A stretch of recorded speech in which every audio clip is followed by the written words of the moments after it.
আশা করছি সবাই ভালো আছেন। আমার আজকের ব্লগটি হলো কাচ্চি ভাই রেস্টুরেন্ট নিয়ে। এখানের ভিতরের ডেকোরেশনটা আসলেই অসাধারণ ছিল, জাস্ট নবাবী স্টাইল। মাই কিপটা হাজবেন্ড। এখানে মাঝামাঝি কিছু টেবিল ছিল, এছাড়াও সাইডে কিছু আলাদা প্রাইভেট চেম্বার টাইপের ছিল যেখানে আপনারা ফ্যামিলি সহ বসতে পারেন। বেশিরভাগই আমি দেখলাম সাইডের যে সোফা সেট টাইপের বা কেবিন টাইপের এই জায়গাটাই প্রেফার করছিল। পুরানো ঢাকা কাচ্চির জন্য বিখ্যাত। এখানের কাচ্চি, বাদাম শরবত, বোরহানি, দই, ফিরনি সবকিছুর প্রচুর প্রশংসা শুনেছি। কিছুক্ষণ পরেই ওয়েটাররা আমাদের জন্য মেনু কার্ড নিয়ে আসলো।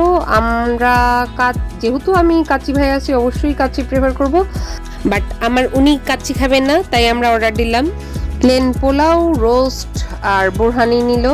সো কিছুক্ষণ পরেই অর্ডারটা চলে আসলো। পোলাও, চিকেন রোস্ট, বোরহানি ছিল 250 টাকার প্লেট, আর আমার যে কাচ্চি, বোরহানি, জালি কাবাব, এটা রোস্ট এইসব মিলে ছিল 480 টাকার প্যাকেজ। আমরা দুজনেই দুইটা আইটেম একটু একটু করে ট্রাই করলাম।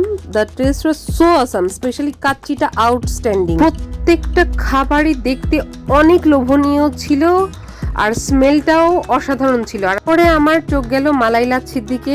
প্রতি গ্লাস ছিল 100 টাকা। তো একটা অর্ডার দিলাম।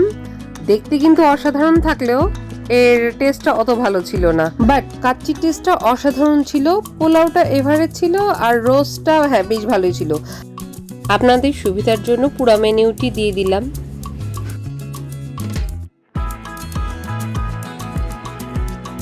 এই লোকেশনটি হলো র্যাঙ্কিং স্ট্রিট, ওয়ারি স্বপ্নের ঠিক পাশে।